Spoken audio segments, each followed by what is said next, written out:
Bonsoir à tous.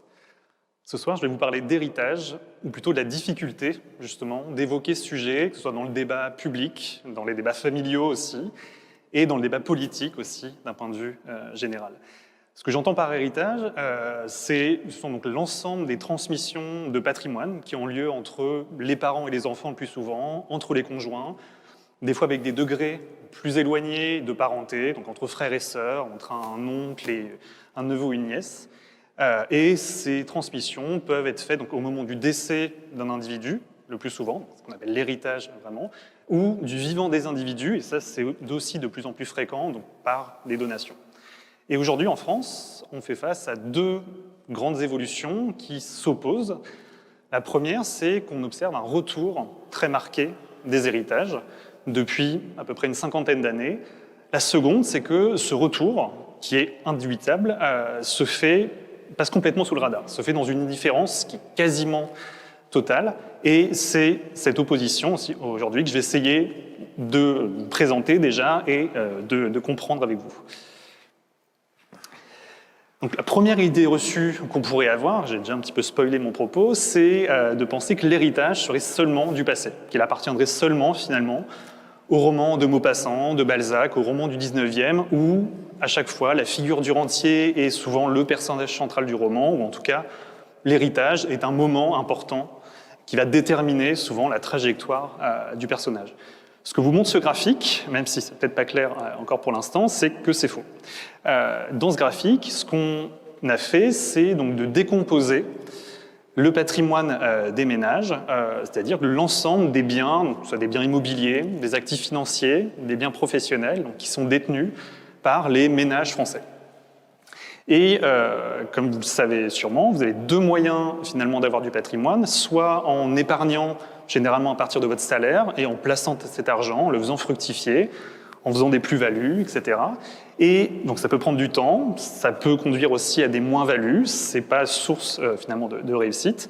Et l'autre moyen, pas forcément plus rapide, mais en tout cas moins coûteux en effort, c'est simplement d'hériter. Évidemment, ce deuxième moyen, vous ne le choisissez pas, vous n'avez donc aucun contrôle dessus. Et donc ce qui est fait dans ce graphique, c'est de décomposer donc, au sein de l'héritage, enfin du patrimoine, pardon, qu'est-ce qui va venir de ces héritages et qu'est-ce qui vient de l'accumulation de l'épargne des individus. Ce qu'on voit, c'est que jusqu'à la Première Guerre mondiale, et ce qu'on retrouvait évidemment dans les romans du 19e, l'héritage est prédominant. L'héritage va constituer pas loin de 80% du patrimoine total, et donc l'épargne constitue les 20% restants. Donc la figure du self-made man ou de la self-made woman à cette époque-là est quelque chose de très rare, et donc c'est vraiment les rentiers qui ont le pouvoir, qui contrôlent en tout cas, une grande partie du patrimoine. Puis, ce que vous voyez ensuite dans le graphique, c'est qu'au cours du XXe siècle, vous avez une sorte de courbe en U, avec, donc, comme vous le savez, un premier début du XXe siècle qui est pour le moins agité. Donc on a deux guerres mondiales, une crise économique de grande ampleur, un changement aussi d'un point de vue général du rôle de l'État, du montant aussi des prélèvements, donc de la fiscalité, ce qui fait qu'on a beaucoup moins de patrimoine et on a surtout vraiment une destruction aussi des héritages. Donc on se retrouve dans les années 70 à avoir donc, ce poids de l'héritage qui représente seulement un tiers finalement du patrimoine total, et donc à ce moment-là, l'épargnant finalement domine l'héritier. Et depuis les années 70, ce que vous voyez, c'est l'autre partie du U, on a une remontée du patrimoine et une remontée aussi des héritages, et donc en 2010, l'héritage constitue la majeure partie du patrimoine et représente quasiment 60% du patrimoine. Et ça s'explique, en gros, pour les mêmes raisons, finalement, que la chute précédente. C'est les raisons inverses, évidemment, l'absence de guerre, le fait que les crises aient été absorbées aussi par l'État, notamment par la dette publique, comme ce qu'on voit pour la crise actuelle, et aussi par des changements dans la fiscalité. La deuxième idée reçue, ça serait de penser qu'aujourd'hui, le travail paie toujours, et dit autrement que les situations économiques des individus dépendent de leur mérite, de l'effort qui est fourni, du niveau d'éducation, des heures travaillées. Et évidemment, ce n'est pas totalement faux, mais ce n'est pas non plus totalement vrai. Et ça, on peut le retrouver avec plusieurs sources d'explication. La première, c'est évidemment directement en lien avec ce que je vous ai montré avant, c'est que l'héritage est très inégalement réparti. Tout le monde n'hérite pas du même montant. Et Vous avez en France aujourd'hui la moitié de la population qui ne va hériter au cours de sa vie de rien du tout ou de montants très faibles qui s'élèvent à quelques centaines, quelques milliers d'euros maximum. Et à l'autre bout finalement de la distribution des richesses, vous avez donc les 10% des individus les plus riches qui vont hériter de la moitié finalement de ce qui va être transmis. Pour peut-être clarifier un petit peu ce propos, ce qu'on peut aussi avoir en tête, c'est parce que la figure finalement qu'on peut mobiliser, c'est la figure du rentier. C'est une figure qu'on pensait à nouveau avoir disparu. On pense que rentier et 2020 ne rimeraient pas vraiment. Et pourtant, c'est plutôt le cas. C'est-à-dire qu'aujourd'hui, si vous regardez donc parmi la génération des personnes nées dans les années 70 et 80, on s'attend à ce que la proportion de rentiers soit autour de 15 et 20%. Et donc un rentier, qu'est-ce que j'entends par rentier? Ça va être des personnes justement qui vont recevoir en héritage plus que ce que le Français moyen gagne en toute une vie de travail. Donc quand on parle de rentier, ici on parle vraiment de personnes qui pourraient vivre de ces héritages et ne pas travailler. Donc c'est vraiment l'image qu'on peut avoir. Et donc il représente aujourd'hui entre 10 ou 15% de la génération des personnes qui naissent ou qui sont nées dans les années 70, quand c'était seulement finalement 2% de la génération, donc des personnes qui étaient nées au début du XXe siècle. Donc on a vraiment des héritiers qu'on croyait finalement disparus, qui reviennent en force.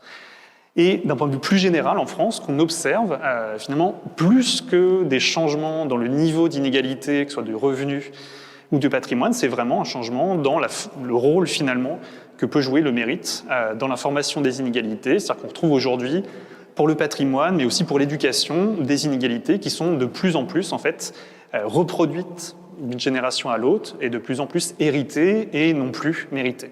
Donc, il ne faut pas non plus exagérer le trait. On n'est pas revenu à une société d'ancien régime où tout serait déterminé à la naissance, mais disons que le mythe d'une méritocratie parfaite est loin d'être vérifié aujourd'hui. Ce qu'on peut retrouver aussi dans ce rôle du mérite, on le retrouve aussi tout en haut de la distribution. Si aujourd'hui vous regardez les milliardaires, donc les quelques centaines de personnes qui détiennent donc, le gros montant de patrimoine dans le cas de la France, ce qu'on voit, c'est que d'après le Financial Times, qui a publié un article pas plus tard que la semaine dernière, en France, la proportion finalement d'héritiers parmi les milliardaires s'élève à 80%. C'est-à-dire que parmi les personnes qui sont souvent présentées comme des grands entrepreneurs, vous avez une grande partie finalement des personnes qui ont hérité, qui ont certes pu faire fructifier ce capital de départ. Ça ne veut pas dire qu'il n'y a pas d'effort derrière, mais en tout cas, en France, plus que dans les autres pays, on a bien, même parmi finalement le très haut de la distribution, on a donc ce poids de l'héritage qui est très important.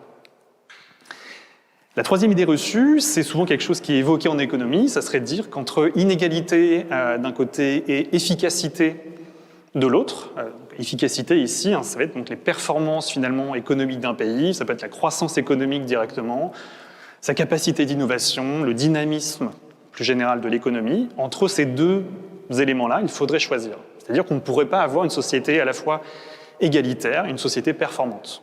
Pourquoi? Généralement, le mécanisme qui est évoqué, c'est de dire que l'inégalité va générer des incitations. Donc, si on est tous payés exactement sur le même salaire, il n'y a pas de raison finalement de travailler davantage d'heures, de mettre un effort plus important que son collègue, vu qu'au final, vous aurez le même salaire. Donc évidemment, une égalité totale pourrait nuire à l'efficacité, mais voilà, on est souvent dans une situation finalement intermédiaire avec des inégalités qui sont plutôt modérées.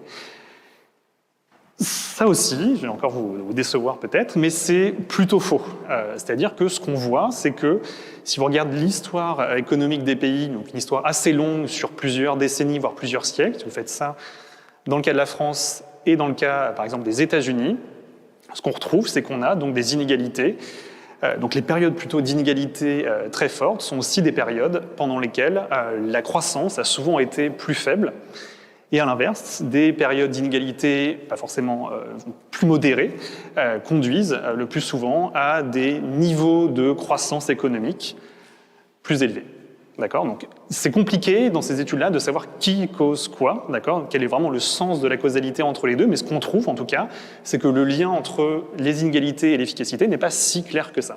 D'accord ? Et aujourd'hui, si vous faites une photographie des pays, notamment des pays développés, ce qu'on voit, c'est qu'il n'y a pas de lien très clair. Des pays comme les pays nordiques sont des pays qui sont plutôt égalitaires, mais qui sont aussi plutôt performants en termes de croissance économique. Et vous avez des pays comme les États-Unis, qui sont des pays aujourd'hui très inégalitaires, mais tout aussi, finalement, performants. Si on revient maintenant sur les questions d'héritage, on pourrait se dire, est-ce que tout ça s'applique aussi à l'héritage? La réponse est là aussi plutôt oui. C'est-à-dire que l'héritage peut être davantage en fait, source d'inefficacité. Ça, c'est une idée qui est très ancienne, qui remonte au XIXe siècle, où des philosophes comme Stuart Mill, par exemple, voyaient dans l'héritage une menace à la fois pour les inégalités, mais aussi en fait, pour l'efficacité même du pays, sa capacité à nouveau à innover, à se développer. Pourquoi? Parce que quand vous recevez finalement un héritage, vous pouvez être incité à moins travailler, à vous mettre à mi-temps, même si je ne suis pas sûr que les mi-temps existaient vraiment au XIXe siècle, à partir en retraite plus tôt, etc. Et c'est finalement un effet aujourd'hui qu'on retrouve dans les études empiriques. D'accord? Donc les personnes qui reçoivent un héritage vont partir à la retraite plus tôt, vont moins travailler. Donc l'idée, c'est pas de leur reprocher ce comportement-là, qui c'est tout à fait acceptable, évidemment, si demain, donc c'est exactement les mêmes effets que pour le loto, donc un gain, une loterie, tout comme l'héritage, peut conduire à ce genre de comportement. Le problème, c'est que si cette situation est collective, donc si vous avez une grande partie de la population qui hérite et qui a ce comportement, ça va rejaillir en fait sur la croissance finalement du pays et on peut se retrouver dans une société qui se prive finalement de talent, de force de travail à cause de l'héritage. D'accord ? Et le dernier élément ici, c'est de bien avoir en tête que souvent un argument qui est évoqué contre finalement la fiscalité, et notamment contre la fiscalité des héritages, ce serait son caractère justement inefficace. Ça serait de dire, si vous taxez l'héritage que je vais transmettre ou que je vais recevoir, il y a de fortes chances que ça change aussi le comportement des individus. Des personnes qui voient leur patrimoine finalement taxé auraient tendance à peut-être moins épargner en amont, à moins travailler elles-mêmes, ou voire à partir, à quitter le pays. Et dans ce cas-là, c'est sûr que c'est problématique, vu que vous perdez aussi ces forces-là et cet argent-là, cet argent public. Là, à nouveau, ça ne veut pas dire... donc la réponse c'est que c'est plutôt faux. Il peut évidemment y avoir des réponses comportementales de la part des individus. Peut-être que si vous taxez demain tout le monde à 100%, les personnes vont fortement réagir, c'est tout à fait normal. Mais disons que sur les systèmes qui existent aujourd'hui, qui ne sont pas des systèmes qui sont confiscatoires, on va avoir en fait des réponses, à nouveau, qu'on retrouve dans les études empiriques, qui sont plutôt modérées. C'est-à-dire qu'on ne voit pas de mouvement, par exemple, massif d'exis fiscal. On ne voit pas de mouvement massif de réduction de l'épargne quand la taxation, finalement, du patrimoine varie. Contrairement, en fait, à une idée reçue qu'on pourrait avoir et qui est souvent remise en avant par tout un tas d'acteurs. Et pourtant, donc, malgré ce constat, donc je résume quand même là où on en est, on constate du retour finalement de l'héritage, on constate du retour de la situation de rentier, avec une proportion très importante de rentiers, et finalement une conséquence de l'héritage qu'on retrouve non seulement sur les inégalités, mais aussi finalement sur l'efficacité économique d'un pays. Malgré tout ça, on a justement donc un retour de l'héritage qui se fait dans une indifférence, peut-être pas totale, mais en tout cas qui passe largement derrière d'autres sujets de société. Et une première façon finalement de mesurer ça, c'est de bien comprendre que depuis les années 70-80, donc là on s'attendrait justement à avoir une fiscalité des successions qui pourrait permettre de corriger ces éléments-là, c'est exactement en fait l'inverse qui se passe. C'est-à-dire qu'on a, depuis les années 70-80, dans beaucoup de pays, et notamment dans les pays riches, une suppression en fait, de ces impôts sur les successions. Donc vous avez des pays aussi différents que la Norvège, la Suède, l'Italie, le Canada, la Nouvelle-Zélande, qui ont, de façon permanente ou des fois de façon temporaire, supprimé cet impôt. Et il y a vraiment une tendance, y compris aux États-Unis par exemple, qui pendant très longtemps ont taxé très fortement les successions. Aujourd'hui, on peut transmettre des patrimoines sans trop de problèmes. La France échappe un petit peu à ce phénomène-là, mais c'est finalement une échappée un peu en trompe-l'œil. C'est-à-dire qu'en France, l'impôt s'est plutôt maintenu par rapport à d'autres pays, donc n'a pas été réformé en profondeur, en tout cas depuis un petit bout de temps. Mais en France, vous avez donc simplement des changements démographiques qui vont faire qu'aujourd'hui, plus la moitié en fait, des recettes fiscales de cet impôt vient non pas des plus grosses successions, mais simplement des personnes qui vont décéder sans enfants. Aujourd'hui, en France, vous avez des grosses différences de taux d'imposition selon le lien de parenté. Alors, ça existe, ça, dans tous les pays, mais en fait, ça s'est accru en France sur les dernières décennies. Et aujourd'hui, les transmissions entre conjoints sont toutes exonérées d'imposition. Donc le taux d'imposition, c'est 0 pour les transmissions entre conjoints. Ça va s'élever en moyenne à 1 ou 2% de parents à enfants, mais ça sera en moyenne plus de 25% pour les autres types de transmission à l'extérieur de la famille. Et donc aujourd'hui, si cet impôt se maintient bien, c'est grâce ou à cause finalement des personnes qui décèdent sans enfants. Ensuite, même si c'est plus dur à mesurer, on a un sujet qui est très peu finalement abordé dans le débat public, en premier lieu finalement par les chercheurs eux-mêmes, en grande partie parce que les chercheurs disposent de très peu finalement d'informations aujourd'hui sur qui hérite de quoi, qui paye ce type d'impôt. Donc c'est compliqué en fait aujourd'hui de fournir des chiffres précis sur cette question-là, et on retrouve en fait un sujet assez peu abordé aussi dans le débat politique. Vous n'avez pas de parti aujourd'hui en France qui va mettre en avant ce genre de réforme. Et peut-être d'un point de vue plus anecdotique, mais dans l'imaginaire collectif aujourd'hui, si vous comparez les romans actuels et les romans du 19e, vous retrouvez donc le rôle du rentier finalement qui est pas aussi fort finalement aujourd'hui que ce qu'il était sous Maupassant et sous Balzac encore.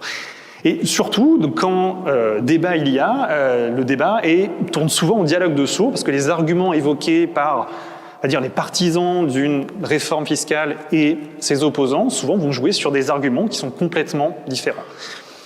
Les partisans vont souvent mobiliser le type d'arguments que j'ai évoqué aussi, qui sont donc les effets de l'héritage sur les inégalités, et ces effets aussi moins clairs sur la croissance économique. Et à l'inverse, cet impôt-là, donc qui est très impopulaire au sein de la population, est impopulaire non pas finalement pour ces raisons-là, ou parce que les gens adoraient les inégalités, mais plutôt pour des raisons morales en fait.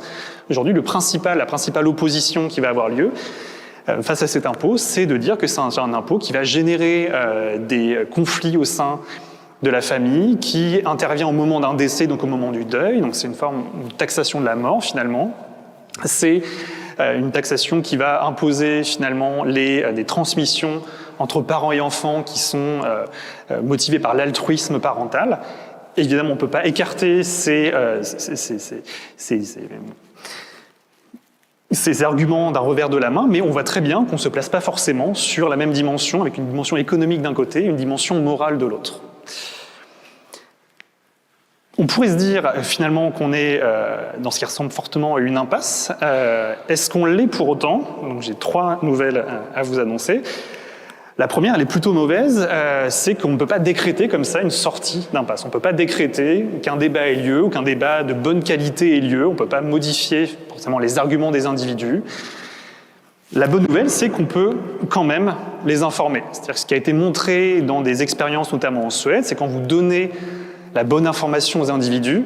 Évidemment, l'idée n'est pas de donner des fake news aux individus, sinon ça n'a aucun sens. Les opinions peuvent parfois changer, mais surtout se baser maintenant sur des arguments, et les choix peuvent se faire finalement en toute connaissance de cause. Et la très bonne nouvelle, qui est peut-être excellente, mais en tout cas qui est très bonne, c'est simplement de regarder ce que l'histoire nous a appris. Ce qu'on sait, c'est que l'expérience historique, que ce soit en France ou dans d'autres pays, nous montre qu'il n'y a aucune fatalité finalement à vivre dans une société d'héritage, à vivre dans une société inégale ou injuste. On fait surtout face à un choix de société. C'est-à-dire qu'on a aujourd'hui tous les outils finalement, notamment fiscaux, pour finalement contrôler, autant que faire se peut, l'héritage et le patrimoine. Mais ce qu'il faut bien comprendre, c'est que c'est avant tout un choix de société qui est du ressort des citoyens, et les citoyens doivent s'emparer de ce sujet. Merci beaucoup.